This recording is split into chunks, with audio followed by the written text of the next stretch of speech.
On prie pour les moniteurs aussi, qu'il y a une onction spéciale sur eux, comme une onction spéciale, Seigneur, sur les musiciens qu'on a vus ce matin. Comme on va voir une onction spéciale sur notre frère qui apporte la parole, Seigneur. Vois-les d'une façon particulière, Seigneur, pour le ministère auquel tu les as appelés. Amen. Amen. Gloire au Seigneur. L'apôtre Paul disait simplement, pour résumer tout ce qu'on a entendu des paroles ce matin, « Soyez mes imitateurs comme je le suis moi-même de Christ. Marchez comme Christ a marché sur cette terre, rempli d'amour, de miséricorde, et ainsi de suite. » Mais ce matin, on a notre frère qui va nous apporter la parole. Dieu lui a donné un message. Je pense que j'ai vu sa guitare aussi. Fait que je ne sais pas s'il va jouer. Mais gloire au Seigneur, on va lui laisser la place. Je pense. Oh, il est fermé, lui? Il est fermé. OK. Le mien est ouvert? Oui.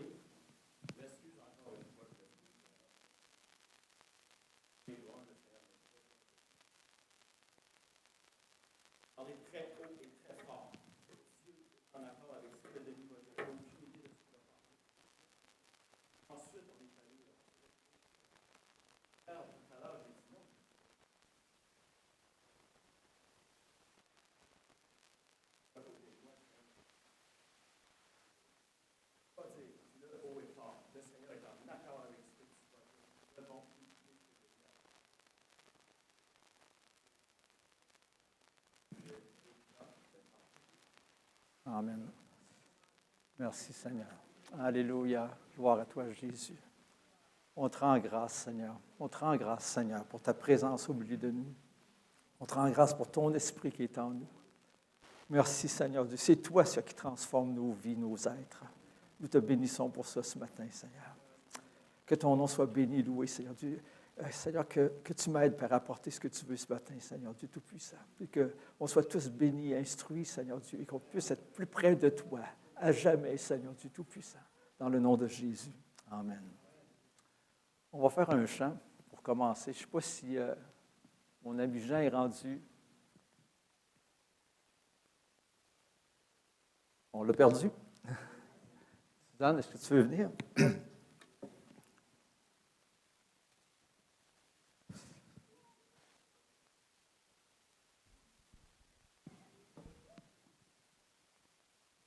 Le fil. OK, excuse-moi.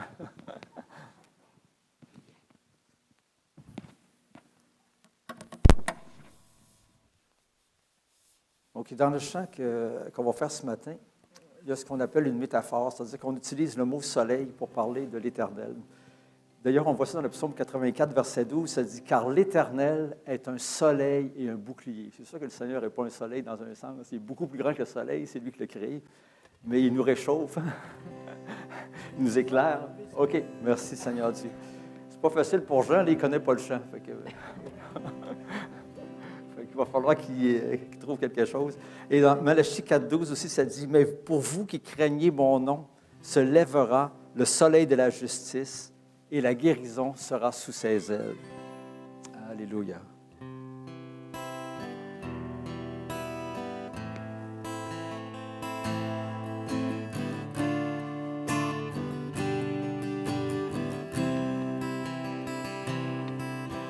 Je sais que cette vie n'est pas toujours facile.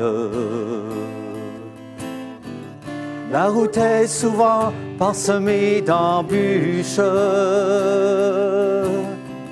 Pourtant, le ciel ne sera pas toujours obscur. Bientôt le soleil va paraître.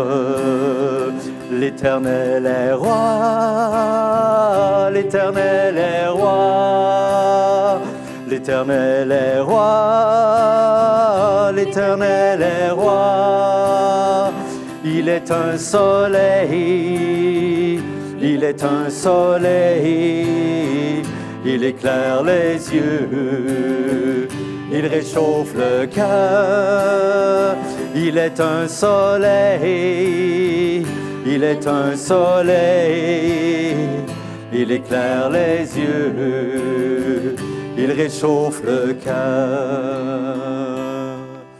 Souvent sur cette route, tu te sens abandonné. Y a-t-il quelqu'un qui m'aime? Pourtant Jésus est toujours là, près de toi, rempli d'amour comme toujours. L'Éternel est roi, l'Éternel est roi, l'Éternel est roi, l'Éternel est roi, l'Éternel est roi. Il est un soleil, il est un soleil, il éclaire les yeux, il réchauffe le cœur. Il est un soleil, il est un soleil, il éclaire les yeux, il réchauffe le cœur. L'Éternel est roi, l'Éternel est roi, n'est-ce pas? L'Éternel est roi, l'Éternel est roi, l'Éternel est roi, l'Éternel est roi, l'Éternel est roi. Il est un soleil, il est un soleil, il éclaire les yeux, il réchauffe le cœur. Il est un soleil, il est un soleil, il éclaire les yeux, il réchauffe le cœur. Amen, alléluia. Alléluia, merci Jésus. Merci Jésus. J'ai envie qu'on fasse un deuxième chant, je ne vais pas partir là. Ça revient.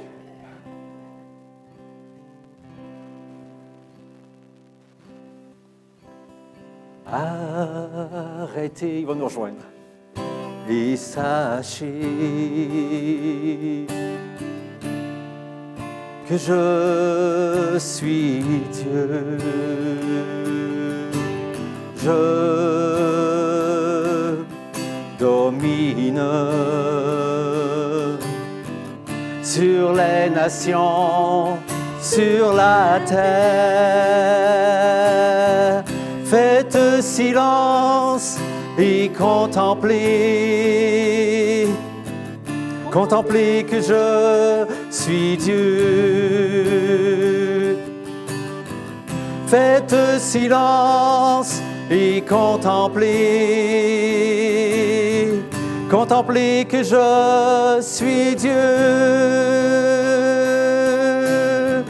Contemplez que je suis votre Dieu.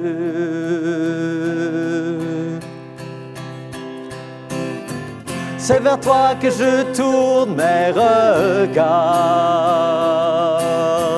pour te contempler, te glorifier, pour élever ton nom dans la gloire et pour chanter ta bonté. C'est vers toi que je tourne mes regards pour te contempler, te glorifier, pour élever ton nom dans la gloire et pour chanter ta bonté. Et pour chanter ta bonté. Tout le monde ensemble, c'est vers toi. C'est vers toi que je tourne mes regards pour te contempler, te glorifier, pour élever ton nom dans la gloire et pour chanter ta bonté. Je veux chanter ta bonté. Je chanterai ta bonté.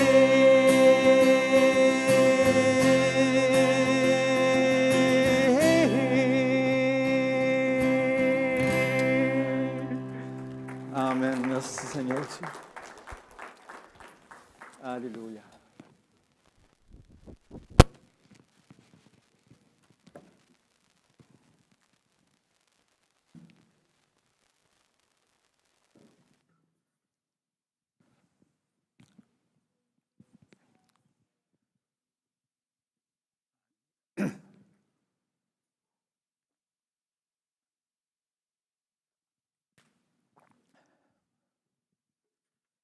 Merci Seigneur pour la louange.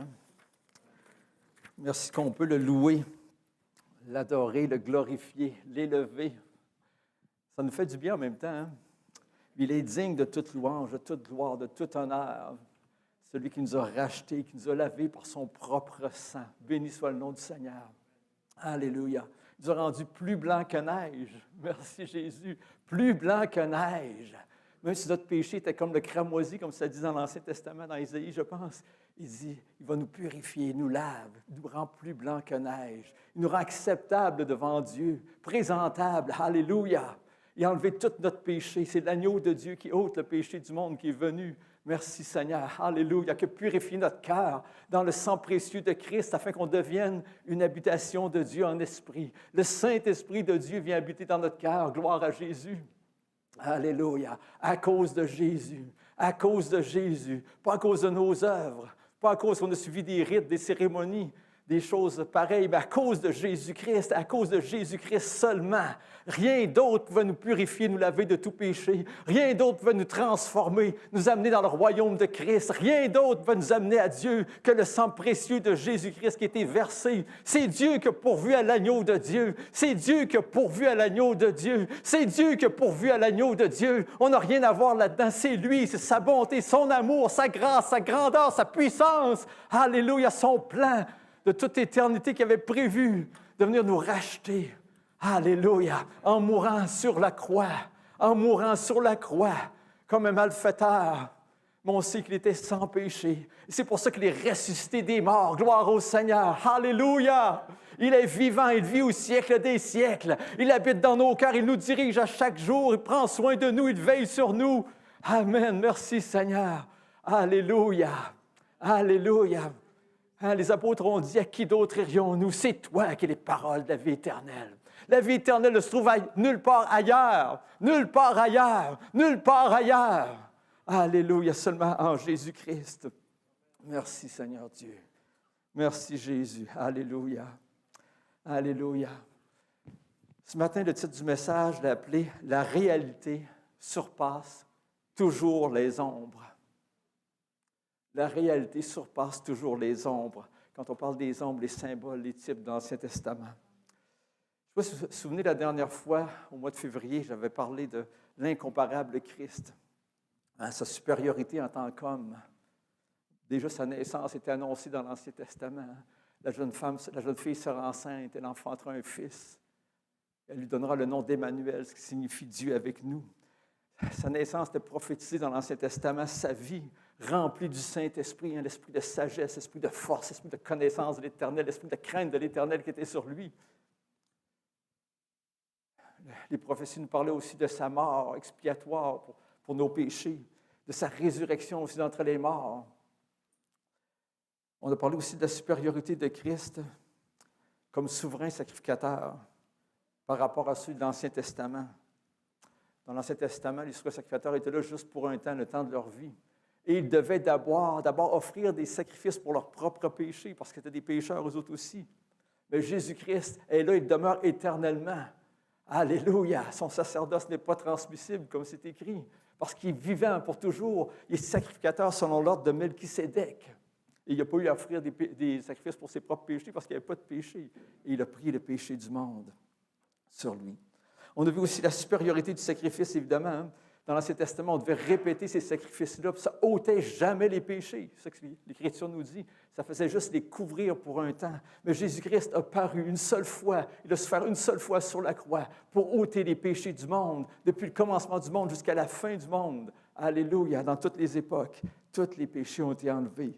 Alors, ça veut dire que toute personne peut venir à Christ et recevoir ce cadeau gratuit de Dieu qu'il accomplit pour nous sur la croix. On a parlé aussi de la supériorité de la nouvelle alliance face à l'ancienne alliance. On a vu dans Hébreux chapitre 8, verset 7, que la nouvelle alliance n'était pas là pour ajouter à l'ancienne, mais elle remplaçait l'ancienne alliance, une nouvelle disposition. Merci Seigneur Dieu. Et la nouvelle alliance, c'est quoi? C'est une nouvelle naissance, c'est un changement de cœur. Dieu fait en sorte, Dieu écrit ses lois dans notre cœur et dans notre esprit afin qu'on marche dans ses voies, qu'on ne soit pas à l'aise avec le péché, qu'on soit mal à l'aise avec le péché, qu'on soit mal dans le péché, pour qu'on aime le Seigneur, qu'on marche dans les voies de Dieu, dans ce qu'on a été créé pour, c'est-à-dire aimer le Seigneur. On est créé pour aimer le Seigneur. Créé pour aimer le Seigneur. Hein? Le premier commandement, je pense qu'on en a parlé tantôt, tu aimeras le Seigneur ton Dieu de tout ton cœur, de toute ton âme, de toute ta force. Et le deuxième, tu aimeras ton prochain comme toi-même. Comme dit l'apôtre Paul, ça résume la loi. Merci Jésus. Donc, dans cette nouvelle alliance, on a une relation avec le Seigneur. On est réconcilié, on est le temple du Saint-Esprit. On avait vu ça la dernière fois dans la perspective de l'existence de la séduction qui existe dans le monde chrétien, hein, dans la sphère chrétienne. Il y a des modes, des courants. Il y a des mouvements qui ne sont pas tous de Dieu, qui ne nous rapprochent pas tous de Dieu. Et on doit discerner ce qui est vrai de ce qui est faux sur la base de ce qui est la doctrine fondamentale de la Nouvelle Alliance, c'est Jésus-Christ qui il est et ce qu'il a fait pour nous sur la croix. J'en avais parlé un petit peu la semaine dernière, mais je vais juste répéter certains éléments ici. C'est dans la vie chrétienne, dans une Église, il est fondamental que cette vérité occupe la première place. C'est la base sur laquelle on construit tout l'édifice. Cette base-là n'est pas là dans une église. On peut-tu appeler ça une église? On ne peut pas appeler ça une église selon Dieu. La même chose dans notre vie. Si cette base-là n'est pas là, ça ne va pas loin, c'est de la religion. Cette vérité-là, qui est Jésus-Christ, c'est ce qu'il a fait pour nous sur la croix, nous garde de l'abandon du premier amour, comme on voit dans l'Apocalypse chapitre 2, si je me souviens bien. Ça nous garde de la tiédeur spirituelle. Ça nous garde de ne chercher que nos intérêts. Ça nous garde de ne plus évangéliser, de ne plus prier pour les perdus. Ça nous garde des esprits séducteurs, des compromis. Ça nous garde de minimiser la gravité du péché et d'amoindrir la grandeur de Dieu et la grandeur de son amour envers nous. Cette vérité-là nous aide aussi à rester humbles, à rester remplis du Saint-Esprit, dirigés par lui. Ça nous aide à discerner l'erreur de la vérité, le faux du vrai, le secondaire du fondamental, les ombres et les symboles dans l'Ancien Testament par rapport à la réalité qui est en Christ. En toute chose, on doit faire attention à tout ce qui nous éloigne de Jésus-Christ et de son sacrifice à la croix. On doit faire attention à tout ce qui minimise le sacrifice de Jésus-Christ pour nous sur la croix.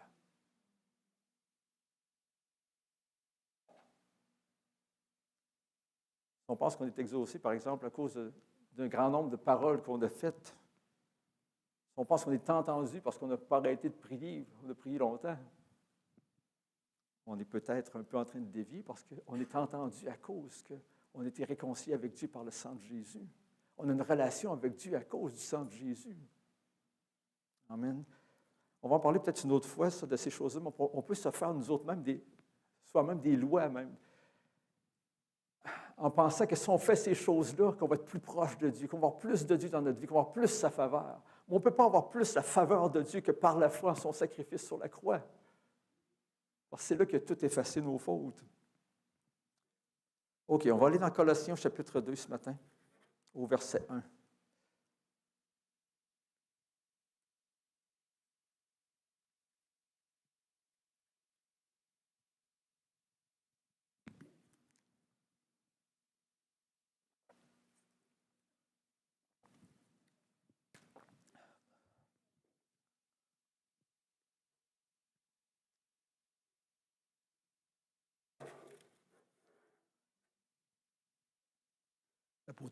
L'apôtre Paul qui écrivait aux Colossiens. Et quand on regarde dans l'Écriture, Paul n'est jamais à la Colosse. Il fait référence à l'église de Laodicée non plus, il n'est jamais allé à Laodicée, mais il connaissait sûrement les leaders de ces églises-là. Donc il dit au verset 1, « Je veux en effet que vous sachiez combien est grand le combat que je soutiens pour vous et pour ceux qui sont à Laodicée et pour tous ceux qui n'ont pas vu mon visage dans la chair. » Afin qu'ils aient le cœur rempli de consolation, qu'ils soient unis dans la charité et enrichis d'une pleine intelligence pour connaître le mystère de Dieu, savoir Christ, mystère dans lequel sont cachés tous les trésors de la sagesse et de la science. Merci Seigneur Dieu. Alors Paul dit qu'il y a un grand combat qui mène, même pour des gens qu'il n'a pas vus encore, des églises qu'il n'a pas vues encore, Pourquoi? Parce qu'il a entendu parler de ce qui se passait dans ces églises-là, évidemment. Il y a des choses qui sont en train de se passer à Colosse qui inquiétaient Paul. Il dit, c'est un grand combat pour lui. Il voulait absolument ramener la vérité de l'Évangile. Si tranquillement on perd la vérité de l'Évangile, qu'est-ce qu'on va transmettre à nos générations futures, à nos enfants? Si on a compromis le message, qu'est-ce qu'on va transmettre aux autres? Un message compromis aussi. Et qu'est-ce qui va arriver au bout de 2, 3 générations, peut-être même avant? On va être de plus en plus loin. On commence à dévier tranquillement, puis c'est pas long qu'on est loin de la vérité. À Colosse, le problème qu'il y avait, c'est qu'il y avait un respect plus qu'exagéré pour l'observance des rites, des cérémonies. Il y avait des hérésies avec des éléments juifs, des gnostiques aussi. Il y avait aussi possiblement un culte des anges. On n'en parlera pas ce matin, mais en tout cas, toutes ces choses-là qui étaient là possiblement. Alors Paul, ça l'inquiétait beaucoup. Il voulait ramener des choses. Et ce qu'il nous dit, versets 2 et 3, il dit, afin qu'ils soient unis dans la charité, unis dans l'amour. Et toutes ces choses-là, ces observances aux rites de l'Ancien Testament, des choses pareilles, est-ce que ça crée l'unité dans le corps de Christ? Ça ne créait pas l'unité. L'unité doit être autour de Jésus-Christ et de ce qu'il a fait sur la croix, pas autour de quelque chose d'autre. C'est là qu'il dit que c'est le mystère dans lequel sont cachés Christ, le mystère dans lequel sont cachés tous les trésors, la sagesse et de la science. Ça me fait penser à ce que l'apôtre Pierre disait aussi, c'est que nous avons tout plein... Comment tu disais ça donc? Ça, c'est Paul. Je cherche ce que Pierre disait. En lui, on trouve tout ce qui contribue à la vie et à la piété. On a tout entre lui, tout pleinement en lui, évidemment. Okay, donc, le but, c'est de connaître Christ, de connaître ce qui est en Christ. Moi, quand on regarde les versets 9 et 10 maintenant, ça dit « Car en lui, en Christ, habite corporellement toute la plénitude de la divinité. Car en lui habite corporellement toute la plénitude de la divinité. » 100%, il était 100% homme sur la terre, 100% Dieu. S'il est 100% Dieu, c'est sûr qu'en lui habite toute la plénitude de Dieu. Il est Dieu, ça va de soi dans un sens. Ce ne serait même pas nécessaire d'écrire ça, mais Paul l'écrit. Toute la plénitude de Dieu est là. Tu ne peux pas trouver, tu ne peux pas avoir plus qu'en lui. Ce n'est pas possible dans la vie chrétienne. Tu ne peux pas améliorer ce qu'il a fait. Ce n'est pas possible.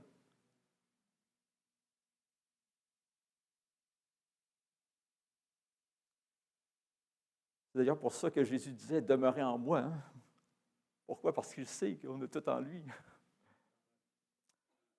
Verset 10. Vous avez tout pleinement en lui, ce qu'on disait tout à l'heure, qui est le chef de toute domination et de toute autorité. Il domine même sur toute chose, notre ennemi. Il l'a vaincu sur la croix. Il l'a vaincu, il était déjà vainqueur de l'ennemi, mais il l'a vaincu en tant qu'homme, pour nous autres, pour qu'on ait la victoire. Cette victoire-là aussi se trouve en lui. On va retourner au verset 4 parce que Paul nous explique un petit peu pourquoi il dit ces choses-là. Verset 4, ça nous dit « Je dis cela afin que personne ne vous trompe par des discours séduisants. » Là, je me suis amusé de regarder dans le dictionnaire un peu ce que ça veut dire tromper. On le sait, mais ce n'est pas grave. Tromper, ça veut dire induire quelqu'un en erreur. Arnaquer. Ça, c'est pas le fun. Il y en a qui ont fait confiance à des gens pour leurs finances, puis pour leur retraite, puis ils ont été volés. Ils se retrouvent avec plus rien. Arnaquer, duper, flouer. C'est-à-dire que quand tu es trompé, ça veut dire que tu penses que cette affaire-là va être bonne, mais finalement, ce n'est pas bon pour toi. C'est ce que ça veut dire. Par des discours séduisants. Quand c'est séduisant, ça veut dire que c'est alléchant, charmant, attirant. Ça paraît beau, ça paraît donc bien beau. Ça paraît bien, ça paraît OK, ça paraît positif. Mais évidemment, on est trompé par cela. Tu sais. Ça veut dire que ça ne donne pas les résultats escomptés. Ça veut dire que ça ne donne pas les résultats escomptés. Ça veut dire que ce qu'on pensait que ça donnerait, que ça nous aiderait, que ça serait positif pour nous, ça ne le fait pas. Et c'est pour ça que Paul luttait contre ces choses-là, pour avertir les croyants, les chrétiens, afin qu'ils ne se détournent pas de la vérité de Christ Parce que c'est en Christ seulement qu'il y a la vie. Donc, ça nous éloigne de Christ, ça nous éloigne de la vie abondante qu'il veut nous donner. Verset 8 nous dit, « Prenez garde que personne ne fasse de vous sa proie. »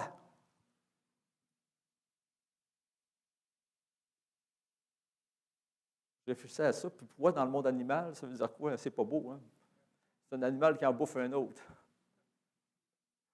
Au niveau personnel, au niveau humain, ça ressemble plus à quelqu'un qui va exercer sa domination sur nous autres, sa malhonnêteté. C'est ça que le dictionnaire nous dit.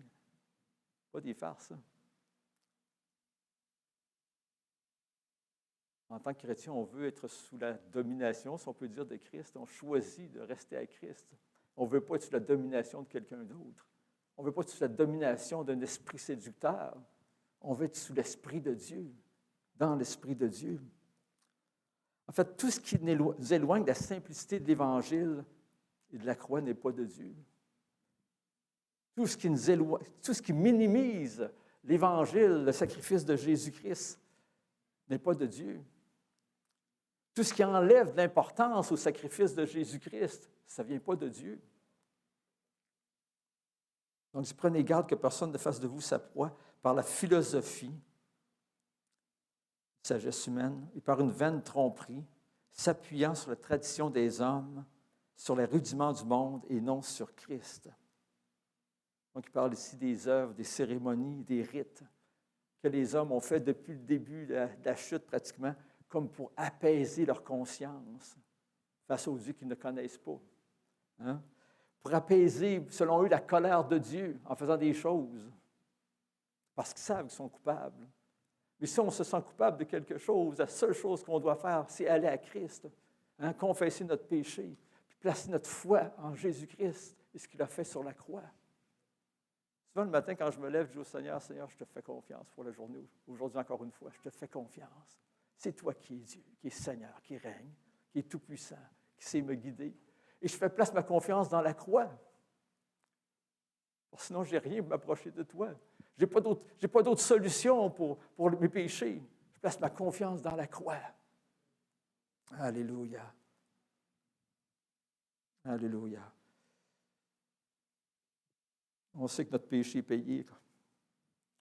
On ne regardera pas les versets 11 à 15 ce matin, ça nous parle plus, j'ai juste fait un petit résumé ici, du pardon qu'on a en Jésus-Christ, du fait qu'il n'y a aucune condamnation pour ceux qui sont en Jésus-Christ, du fait aussi qu'on a la victoire sur l'ennemi, qui a dépouillé les dominations et les autorités en triomphant d'elle par la croix.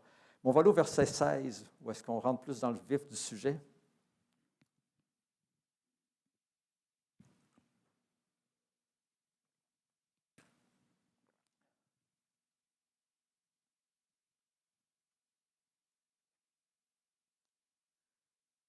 Il est écrit que personne, donc, ne vous juge au sujet du manger ou du boire, ou au sujet d'une fête, d'une nouvelle lune ou des sabbats.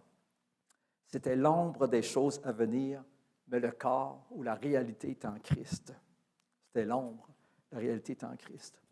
Paul dit d'abord de ne pas juger. Celui qui ne respecte pas ces choses-là, on n'a pas à le juger. De toute manière, elles ne sont pas nécessaires. Et celui qui les respecte, on n'a pas non plus à juger ses intentions.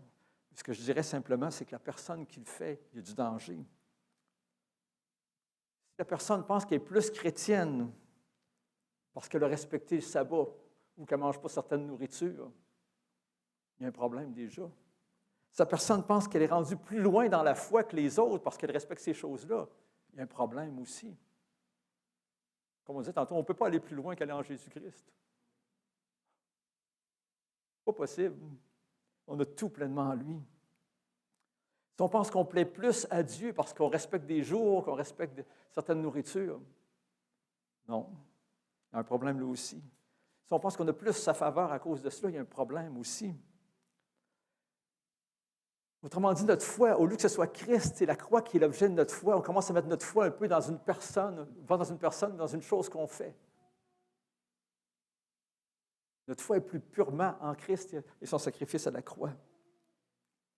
C'est pour ça qu'on voit que Paul n'encourage pas ces pratiques-là. Au contraire, il encourage à les délaisser. C'est sûr que quand les premiers Juifs sont venus au Seigneur, il y en a beaucoup qui ont amené le bagage religieux avec eux autres, même la circoncision. Et Paul a dû lutter contre ces choses-là. On en parlera peut-être une autre fois. Là. Et c'est la même chose pour le reste. Tout ce qui est du judaïsme, il fallait que ça soit laissé de côté. Ce qui est de l'Ancien Testament, il faut le laisser de côté pour adhérer vraiment à Christ et ce qu'il a fait pour nous sur la croix.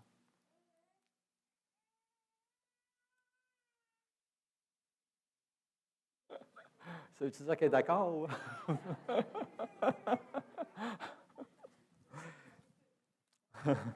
Verset 17, ça nous dit que c'était l'ombre des choses à venir, l'ombre des symboles. Comme on disait, la réalité est en Christ. Ce que je veux dire ce matin, c'est que la vie n'est pas dans une cérémonie. La vie n'est pas dans une fête. La vie n'est pas dans un rite. La vie n'est pas dans un jour. La vie n'est pas dans ce qu'on mange ou ce qu'on ne mange pas. La vie n'est pas dans la circoncision. La vie n'est même pas dans les commandements, mais la vie se trouve en Jésus-Christ. C'est lui qui est le pain de vie qui est descendu du ciel. Alléluia. La vie est en Christ. La paix, la joie, la délivrance, la guérison, la vie éternelle est en lui par la croix.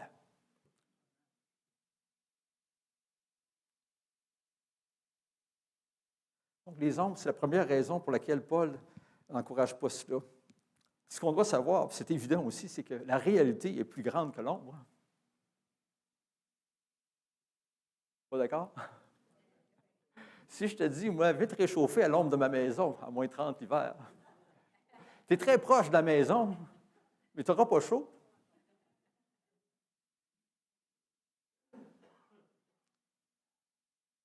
Les ombres ne protègent pas de la colère de Dieu. La colère de Dieu à cause du péché. Les ombres ne protégeront jamais de la colère de Dieu à cause du péché. La seule chose qui nous protège de la colère de Dieu, c'est le sang de Jésus-Christ. Dieu a dit dans l'Ancien Testament, quand je verrai le sang, quand je verrai le sang, quand je verrai le sang, je passerai par-dessus la maison, ce qui avait du sang, sur les linteaux des portes, sur les poteaux. Il dit, quand je verrai le sang, je vais passer par-dessus. C'est la seule chose qui va nous protéger de la colère de Dieu. C'est-à-dire le châtiment qui nous donne la paix est tombé sur lui, sur Jésus-Christ. Merci Seigneur Dieu. Alors, là, toutes ces choses-là étaient des ombres. C'est ce que l'apôtre Paul nous dit. Ça veut dire que ça a comme un symbolisme, quelque chose pour nous expliquer les choses qu'on a en Christ aujourd'hui. Et je vous avoue que je ne comprends pas tout exactement, là, les animaux, pourquoi est-ce qu'il y avait des animaux purs, des animaux impurs. Mais je sais une chose, par exemple, c'est que les Juifs n'avaient pas de relation avec les païens. Même l'apôtre Pierre, il a déclaré qu'il n'irait pas manger, qu'il n'irait pas s'allier d'amitié avec un païen. Mais il faut se souvenir de l'histoire de Corneille dans Actes au chapitre 10. On va y aller d'ailleurs, Actes au chapitre 10.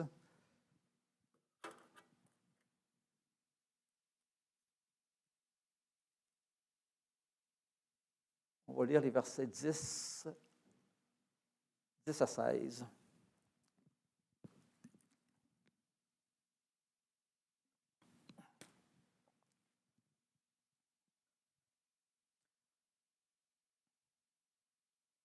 Ça dit que Pierre eut faim, il voulut manger. Pendant qu'on lui préparait à manger, il tomba en extase. Il vit le ciel ouvert, un objet semblable à une grande nappe attachée par les quatre coins qui descendait et s'abaissait sur la terre, vers la terre, et où se trouvaient tous les quadrupèdes et les reptiles de la terre et les oiseaux du ciel. Et une voix lui dit, « Lève-toi, Pierre, tue et mange. » Pierre, évidemment, c'est un juif, il connaissait la loi de Dieu.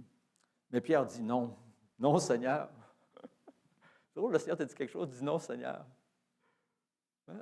Pourquoi ces choses-là? C'est parce que ça venait de son bagage qu'il avait. Il ne comprenait pas. Il disait, ça ne se peut pas, Seigneur. Non, Seigneur.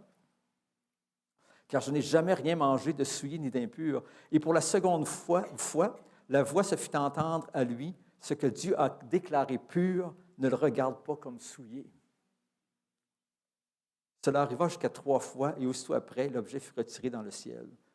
Là, ça dit que 3 hommes sont arrivés à la maison, puis l'Esprit de Dieu a dit à Pierre de partir avec ces hommes-là. Il était envoyé par Corneille, parce que Corneille était un homme pieux, qui ça nous dit dans l'Écriture, qui craignait Dieu, qui faisait des aumônes et qui priait continuellement. Et ça dit que Dieu a envoyé un ange pour lui dire, va chercher Pierre, qui est à Joppé, dans la maison de Simon le Courvoyeur. Il va te dire les paroles par lesquelles tu vas être sauvé. On voit que Corneille n'était pas sauvé à cause de ses œuvres, évidemment, mais Dieu a vu le cœur de Corneille, puis il a dit, va chercher Pierre, tu vas pouvoir être sauvé à travers cela. Et Pierre lui méditait sur ces paroles-là, puis que l'Esprit lui a dit d'y aller avec eux autres. Et ce qu'il nous dit par la suite, Actes chapitre 10, les versets 24, 27 et 28, ça dit, « Ils arrivèrent à Césarée, où était Corneille, le jour suivant. Corneille les attendait et avait invité ses parents et ses amis intimes. » 27, 28, ça dit, « Et conversant avec lui, Pierre entra et trouva beaucoup de personnes réunies. Vous savez, leur dit-il, qu'il est défendu à un Juif de se lier avec un étranger ou d'entrer chez lui. Mais Dieu m'a appris à ne regarder aucun homme comme souillé ou impur. » Donc, ça peut laisser à penser que le symbolisme dans l'Ancien Testament des animaux purs et impurs parlait des nations pures, des nations qui étaient impures, des gens qui ne suivaient pas le Seigneur, des gens qui suivaient le Seigneur, de ne pas se lier trop d'amitié avec eux autres. Tandis qu'ici, ça dit on doit leur présenter l'Évangile. L'Écriture nous dit aussi quelque chose, c'est que ça dit un aliment ne nous rapproche pas de Dieu. Je ne sais pas si vous de ça dans 1 Corinthiens 8, 8. Un aliment ne nous rapproche pas de Dieu. C'est pour ça que Paul dit c'est une ombre. Ça ne rapproche pas de Dieu. C'est juste en Christ qu'on peut s'approcher de Dieu. On va parler maintenant des fêtes, parce qu'on regarde dans Colossiens, il parle d'abord du manger et du boire, ensuite au sujet des fêtes, d'une fête, d'une nouvelle lune ou des sabbats. Donc, les fêtes. Les fêtes, c'est institué par Dieu, évidemment, dans l'Ancien Testament, pour commémorer des délivrances que le peuple d'Israël avait eues par l'intervention de Dieu. En même temps, ces fêtes-là sont des symboles, ça représente l'œuvre de Jésus-Christ qu'il a faite pour nous. Entre autres, la Pâque, on a fait référence un peu tantôt, qui rappelle la délivrance de l'esclavage dans le pays d'Égypte. Et là, c'est là que Dieu avait instruit Moïse de prendre un agneau, de l'immoler, de mettre du sang sur le linteau et les poteaux de la porte, et que là, l'ange éternel passerait par-dessus quand il verrait le sang, comme on disait tantôt. Évidemment, on le sait, ce que ça veut dire. C'est que l'agneau qui a été immolé, Jésus-Christ, c'est lui qui ôte le péché du monde et qui fait que la colère de Dieu passe par-dessus nous. Gloire à Dieu. La deuxième fête, c'est la fête des pains sans levain, où ça nous indique, ça nous montre qu'on doit mener une vie pieuse en Jésus-Christ, une vie soutenue aussi par un aliment céleste, le pain de vie, donc une vie loin du péché, parce que le levain, ça représente le péché dans l'Écriture. Ensuite, il y avait la fête des prémices de la moisson, qui était accomplie par la résurrection de Jésus-Christ. 50 jours après, il y a la fête de la Pentecôte. On sait qu'est-ce qu'est la fête de la Pentecôte, hein? Qu'est-ce qui est arrivé le jour de la Pentecôte? Le Saint-Esprit est descendu. Alléluia! Ils se sont mis à parler en d'autres langues selon ce que l'Esprit leur donnait de s'exprimer. Et c'était la naissance de l'Église. Il y a eu 3000 hommes qui ont été sauvés à travers le discours de Pierre, d'apôtre Pierre. Donc, la Pentecôte dans l'Ancien Testament, ça représentait le don de la loi de Dieu au peuple d'Israël, tandis que dans la Nouvelle Alliance, c'est le don du Saint-Esprit qui vient écrire la loi de Dieu dans nos cœurs. Alléluia! Alléluia! Merci Seigneur Dieu. Alléluia! Qui vient faire une opération, une transformation dans notre vie, qui fait de nous une nouvelle création, une nouvelle créature en Jésus-Christ, une nouvelle créature dans laquelle peut habiter l'Esprit de Dieu, qui peut venir tout transformer en nous. Gloire au Seigneur. On est transformé de gloire en gloire. Ensuite, il y a la fête des trompettes qui parle de s'examiner, de revenir à Dieu. La fête des propitiations, donc, qui était une fête où est-ce qu'on fait des sacrifices pour les péchés qui étaient inconscients du peuple. Et nous autres, dans l'Écriture, ça nous dit que Dieu, quand on reste proche du Seigneur, quand on marche dans la lumière qu'on a, ça dit que le sang de Jésus nous purifie de tout péché. Donc, ça veut dire que les péchés inconscients sont purifiés par le Seigneur à ce moment-là. Et la fête des tabernacles aussi qui nous parle du millénium à venir. Les nouvelles lunes aussi. Les nouvelles lunes, c'était le premier du mois. Ce n'était pas une fête solennelle quand on regarde dans l'Écriture. Ce pas un jour férié, mais on soulignait cet événement-là par des trompettes et des offrandes. Qu'est-ce que ça représente aujourd'hui? Je ne le sais pas. Je ne sais pas. Et finalement, les sabbats. Le sabbat qui est très important.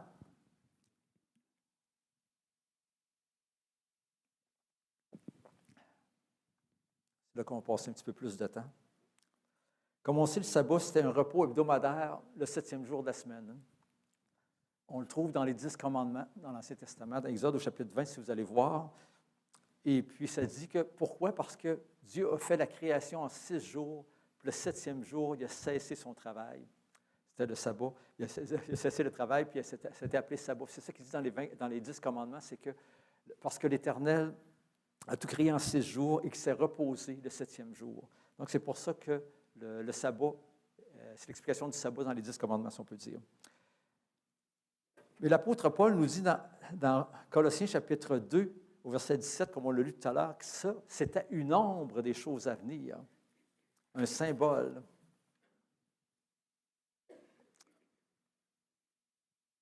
Avant d'aller plus loin, on va juste aller lire Galates chapitre 4, versets 8 à 11.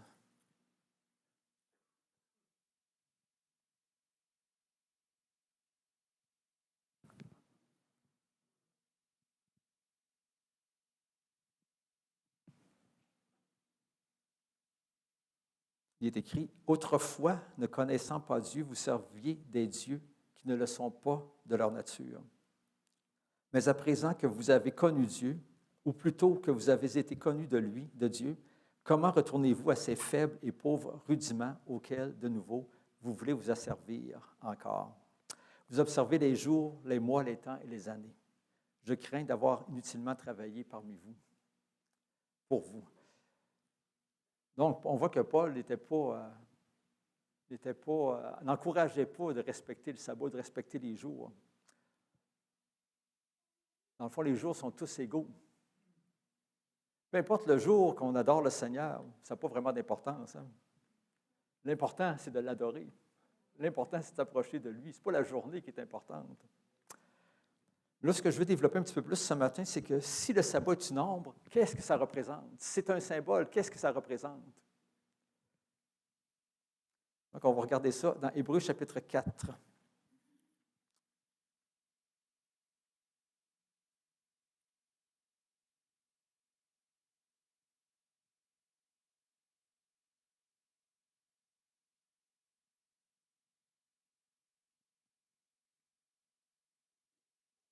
On se souvient aussi que Jésus a dit que le sabbat était fait pour l'homme et non l'homme pour le sabbat.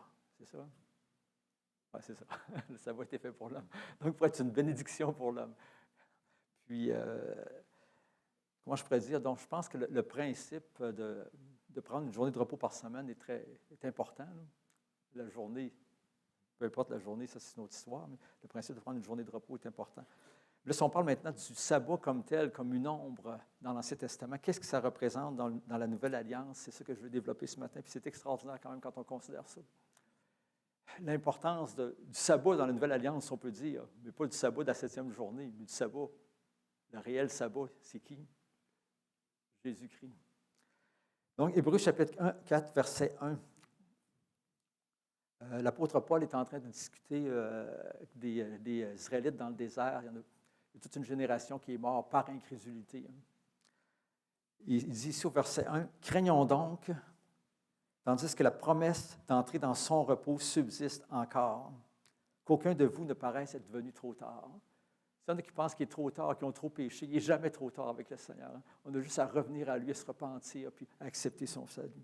Il dit, « Craignons donc. » Il faut craindre. Pourquoi? Parce qu'on ne sait pas si notre occasion va nous être donnée de revenir au Seigneur ou de donner cette vie au Seigneur si on ne la prend pas aujourd'hui. On a à craindre aussi parce que Dieu va juger. C'est ça que Dieu va juger, le péché. Dieu va juger le monde. Et on épargne au jugement quand on vient à Jésus-Christ, et seulement là. Donc, la promesse d'entrer son repos subsiste encore. Ici, on pourrait parler que c'est tout simplement repos autre, mais on va voir plus loin qu'il parle vraiment de sabbat ici, de repos. Verset 2. « Car cette bonne nouvelle nous a été annoncée aussi bien qu'à eux, c'est-à-dire aux Israélites dans le désert, mais la parole qui leur fut annoncée ne leur servit de rien, parce qu'elle ne trouva pas de la foi chez ceux qui l'entendirent. » Ce qu'on discute ce matin, c'est que oui, on a la foi, mais on doit avoir la foi dans le bon objet, dans la bonne personne. Pas la foi dans une journée qui nous rend agréable à Dieu, pas la foi dans des cérémonies qu'on a faites, dans des œuvres qu'on fait, mais la foi en Jésus-Christ et son œuvre à la croix. C'est l'important que la foi soit à la bonne place. Il y a beaucoup de doctrines aujourd'hui qui amènent les chrétiens à placer leur foi en autre chose que Christ et Christ crucifié. Entre autres, on pourrait parler de la foi dans les choses qu'on a dites. Hein. Il y a tout un mouvement là, que tu vas répéter telle affaire, telle affaire, telle affaire, telle affaire de la parole de Dieu, puis tu mets ta foi dans ce que tu as répété, que Dieu va être obligé de l'accomplir pratiquement. Ce n'est plus en relation avec le Seigneur. Ce n'est plus la foi en Christ et Christ crucifié. C'est autre chose. Mais ce n'est pas le sujet de ce matin. Là. Verset 3, ça dit, pour nous qui avons cru, nous entrons, alléluia, dans le repos. Selon qu'il dit, je jurai dans ma colère, ils n'entreront pas dans mon repos. Il dit cela, quoique ses œuvres eussent été achevées depuis la création du monde. Merci, on entre dans le repos, hein? On se repose en Jésus-Christ. On le loue de ce qu'il a fait pour nous. On le remercie, on est reconnaissant parce qu'il l'a accompli à notre place. On ne cherche plus à gagner sa faveur par des choses qu'on fait, mais on accepte qu'on a sa faveur parce que Christ a fait pour nous. Allô? Verset 4, car il a parlé quelque part ainsi du 7e jour. Regardez, on voit qu'il parle du 7e jour, il fait le repos, il va le lier au 7e jour. Et Dieu se reposa de toutes ses œuvres le 7e jour. Ici encore, ils n'entreront pas dans mon repos. Or, puisqu'il est réservé à quelques-uns d'y entrer, et que ceux à qui d'abord la promesse a été faite, n'y sont pas entrés à cause de leur désobéissance qu'on a dans la King James, en anglais, ça nous dit leur incrédulité, Dieu fixe de nouveau un jour aujourd'hui, en disant, comme dans David, si longtemps après, comme il est dit plus haut, aujourd'hui, si vous entendez sa voix, n'endurcissez pas vos cœurs. Non, c'est ce qu'on disait tantôt, il ne faut pas endurcir notre cœur parce qu'on ne sait pas ce qu'un jour peut enfanter, on ne sait pas si demain on va être encore là. Ça approche tranquillement. Veux-tu venir me voir? Veux-tu venir? Viens-tu? Viens. Viens. T'es pas sûr? Oh. C'est impressionnant?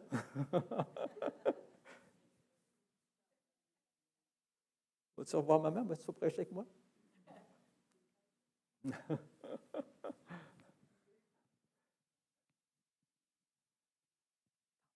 Tantôt. Tu viendras me voir tantôt. OK.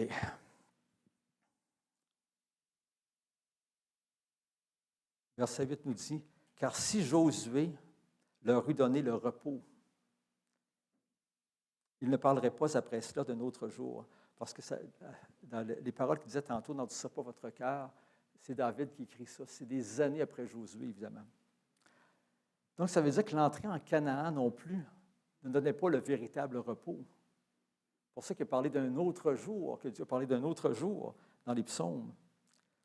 Il dit au verset 9, « Il y a donc un repos de sabbat réservé au peuple de Dieu. » Il y a un repos de sabbat réservé au peuple de Dieu, qui est trouvé seulement en Jésus-Christ et ce qu'il a fait pour nous sur la croix. La loi ne donne pas le vrai repos, comme on disait tantôt. Ce n'est pas possible que la loi donne le vrai repos. Le véritable repos n'est pas, je me répète un peu, dans une cérémonie, dans un rite, dans un jour. Mais le véritable repos est en Jésus-Christ. D'ailleurs, Jésus-Christ a dit, « Venez à moi, vous tous qui êtes fatigués et chargés, et je vous donnerai du repos. » Je vous donnerai du repos. Jésus-Christ l'a fait pour nous. Ça dit, verset 10, « Celui qui entre dans le repos de Dieu se repose de ses œuvres. » C'est ce qu'on disait tantôt. Comme Dieu s'est reposé des siennes. Ça fait référence à quoi? Lors de la création, le 7e jour, qui établit le sabbat sur cela.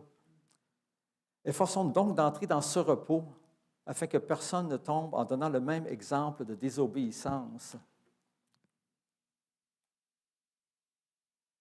Quand on considère dans les 10 commandements qui disaient que le 7e jour, tu te reposeras parce que l'Éternel a tout créé en 6 jours, puis le 7e jour, il s'est reposé. Puis ici, on fait référence à la même chose. Donc, on parle vraiment du sabbat, ici qu'on trouve en Christ. Et pourquoi c'était dans les 10 commandements? Pourquoi c'était si important aux yeux de Dieu? Parce que c'est une nécessité absolue pour nous autres de demeurer en Christ, de venir en Christ dans son repos, de demeurer en lui. C'est une nécessité absolue pour notre vie chrétienne, de demeurer dans ce repos-là pour avancer et continuer.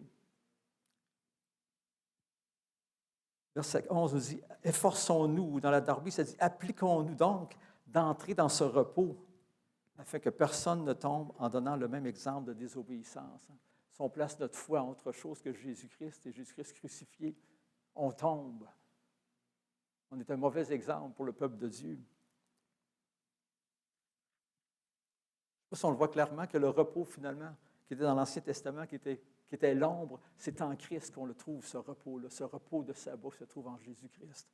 Parce que comme Dieu s'était reposé après avoir fait la création en 6 jours, c'était terminé le 7e jour, maintenant notre rédemption aussi est terminée. Hein? Tout est accompli, que Jésus s'est écrié, tout est accompli, afin qu'on puisse avoir le repos de Dieu.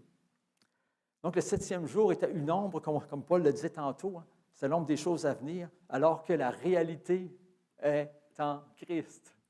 La réalité, le véritable repos se trouve en Christ. Le véritable repos se trouve en Christ. Le véritable repos se trouve en Christ. Que tu respectes le sabbat ou non, ça n'apporte rien de plus à ta relation avec le Seigneur. Le véritable repos se trouve en Christ. Ça va? Donc, si le véritable repos se trouve en Christ, pourquoi est-ce qu'on s'impose cette charge-là? Pourquoi est-ce qu'on l'imposerait à d'autres aussi? Pourquoi est-ce qu'on ferait ça? Quand on pense dans les premiers chrétiens, dans les Actes des Apôtres, Paul il allait prêcher de ville en ville, je ne sais pas si vous vous souvenez, mais il prêchait d'abord aux Juifs. Alors, il allait où pour prêcher aux Juifs? Où les Juifs étaient? Dans la synagogue. Et c'était quand? C'était le sabbat, le jour du sabbat. C'est logique. Mais plus tard, dans les Actes des Apôtres, on voit que les chrétiens se réunissaient le dimanche, le premier jour de la semaine, le jour de la résurrection. Dans Actes 27, entre autres, 1 Corinthiens 16, 1, 2, on peut voir ces choses-là. Je veux juste revenir sur pourquoi l'imposer aux autres, parce que c'est un principe biblique, ça aussi, en même temps, qu'on peut voir. Si on voit la conférence de Jérusalem dans Actes au chapitre 15,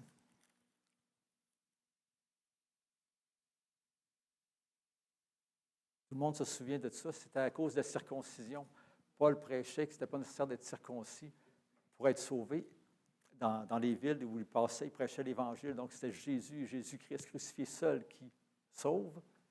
Et plus tard, il y avait souvent des judaïsants, des gens qui venaient de Jérusalem, qui s'étaient convertis et qui traînaient leur bagage religieux avec eux autres et qui disaient aux gens qui s'étaient convertis, comme à Galate, il faut que vous soyez circoncis aussi pour être sauvés. Et Paul, il dit, ils sont en train de prêcher un autre évangile. C'est grave. Ils sont condamnables au plus haut point. Il dit, si moi-même, si un ange du ciel vous prêche un autre évangile que celui qu'on vous a déjà prêché, il dit qu'il soit anathème, condamné éternellement. Alors, à la conférence de Jérusalem, ce point-là était amené devant les chrétiens, devant les anciens. Il y a eu la décision qui a été rendue. On peut lire ça dans Actes chapitre 15, versets 28 et 29, où est-ce qu'on a un résumé du moins. Là, ils ont envoyé une lettre écrite pour dire ça aux disciples qui étaient dispersés dans les églises, et aussi avec Silas et, il me semble qu'il y a quelqu'un d'autre. Hein? Jude et Silas qui sont partis. Amen, qui sont partis pour amener la lettre pour les accompagner. Et ils ont dit au verset 28, « Car il a paru bon au Saint-Esprit et à nous de nous imposer d'autres charges que ce qui est nécessaire. » Donc, c'est un principe qu'on voit. On ne doit pas s'imposer ou imposer aux autres une charge qui n'est pas nécessaire. Là, ça parle de la circoncision, mais ça serait vrai aussi pour le sabbat. Il dit savoir de vous abstenir des viandes sacrifiées aux idoles, du sang, des animaux étouffés et de l'impudicité, choses contre lesquelles vous vous trouverez bien de vous tenir en garde.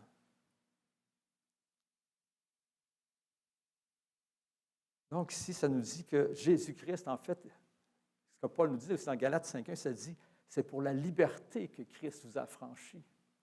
Demeurez donc ferme, ne vous laissez pas mettre de nouveau sur le joug de la servitude. L'Épître aux Galates est écrit justement dans ce contexte-là d'un retour à la loi. C'est pour la liberté qu'il vous a affranchis. Restez ferme pour ne pas vous laisser mettre de nouveau sur le joug de la servitude. Et je vous dirais qu'on en a déjà bien assez à rester ferme dans le Seigneur, à marcher dans ses voies, à ne pas vivre selon la chair, mais à vivre selon l'Esprit. On a déjà assez avec ça. On n'a pas à s'imposer d'autres choses. Et le danger, si on s'impose d'autres choses aussi, c'est qu'on se prive de la grâce de Dieu. On coupe le flot de la grâce parce qu'on se ramène sous une forme de loi. Si on se ramène sous une forme de loi, on se ramène sur ce qu'on a fait de bien, ce qu'on a fait de mal, puis on ne mérite rien devant le Seigneur. Mais si on reste dans la foi à cause de Christ, de ce qu'il a fait, on a accès à tout. On a accès à sa grâce, à son secours, à son soutien. Je vais juste lire Galates 5, 13 et 14. Où est-ce qu'après avoir dit justement que c'est pour la liberté, il dit au verset 13, « Frères, vous avez été appelés à la liberté. Seulement ne faites pas de cette liberté un prétexte de vivre selon la chair. Mais rendez-vous par la charité serviteurs les uns des autres, car toute la loi est accomplie dans une seule parole, dans celle-ci, tu aimeras ton prochain comme toi-même. » Merci Seigneur Dieu. Merci Seigneur Dieu. Merci Seigneur Dieu. Donc, on doit simplement s'attacher à la réalité qui est Jésus-Christ, c'est Jésus-Christ crucifié, à notre relation avec lui, à la vie qu'on trouve en lui par le Saint-Esprit. Merci Seigneur Dieu. Puis à examiner toutes choses à la lueur de la base du christianisme, qui est Jésus-Christ, puis ce qu'il a fait pour nous sur la croix. Je pense que c'est une importance capitale dans nos vies. Pour nous autres aussi, pour nous autres personnellement, pour notre témoignage aussi, pour ceux qui nous entourent, pour qu'on les conduise dans la vérité, qu'on les garde dans la vérité. Merci Seigneur Dieu. On va prier pour terminer. Alléluia. Dieu voulant, la prochaine fois, peut-être que je vais parler d'autres aspects, pourquoi c'est dangereux, justement, de suivre ces ombres-là. Il y a d'autres points dans l'Écriture qui sont donnés à ce sujet-là. Peut-être aussi parler de d'autres fausses doctrines, de d'autres mouvements plus récents qu'il y a dans le monde, puis l'examiner un petit peu à la lueur de l'Évangile pour voir si c'est vraiment dangereux ou non.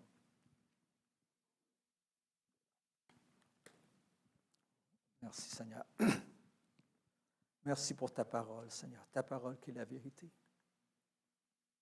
Toi-même, Jésus, tu as prié, sanctifie-les par ta vérité. Ta parole est la vérité. Merci, Seigneur, que cette parole nous est parvenue, Seigneur Dieu, jusqu'à aujourd'hui. Tu l'as gardée au fil des siècles, Seigneur, fait qu'on ait instruction. On te rend grâce, Seigneur. On te rend grâce, oh Dieu. Oh Seigneur Dieu Tout-Puissant, on s'attend à toi, Père, à de grandes choses. On s'attend à toi, Seigneur Dieu. Nous, notre responsabilité, c'est de demeurer en toi, de garder nos yeux fixés sur toi, qui est le chef, le rémunérateur de la foi. De garder nos yeux fixés sur la croix, Seigneur Dieu Tout-Puissant, pour rester humble, pour haïr le péché, pour t'aimer, pour te servir, pour te suivre, Seigneur. Et on doit te faire confiance en toutes choses, Seigneur Dieu. On s'attend à toi pour de grandes choses, Seigneur Dieu. Père, on te demande que tous et chacun d'entre nous, on puisse rester unis, Seigneur Dieu, autour de Jésus-Christ et Jésus-Christ crucifié. Parce que tout le reste peut nous diviser, Seigneur. Mais qu'on puisse rester unis dans ces choses, Père, et s'aimer, Seigneur Dieu Tout-Puissant. Et continuer, persévérer en toi, Seigneur. Père, donne-nous la grâce de pouvoir prier pour les autres, puis expliquer ces choses aussi à d'autres, Père, qui sont peut-être séduits ou qui sont en train d'être séduits, Seigneur. Pour qu'on puisse tous marcher avec toi, Seigneur. Et continuer, Seigneur, comme un seul homme, comme un seul peuple, Seigneur, à te servir. Père, nous t'en prions dans le nom de Jésus, ton Fils. Merci, Seigneur. Amen. Et amen. Alléluia. Alléluia. Merci, Seigneur Dieu. Merci, Père. Pendant que les yeux sont fermés, je voudrais juste seulement demander ce matin si quelqu'un qui a des besoins particuliers, par exemple, ou si vous voulez avoir un petit temps pour prier le Seigneur à votre place. Merci, Jésus. Y a-t-il quelqu'un qui a des requêtes de prière particulière? Juste avancer, on va prier avec vous. Ça va? Oui, une personne. D'autres personnes ce matin? Peut-être qu'on pourrait mettre un peu de musique pour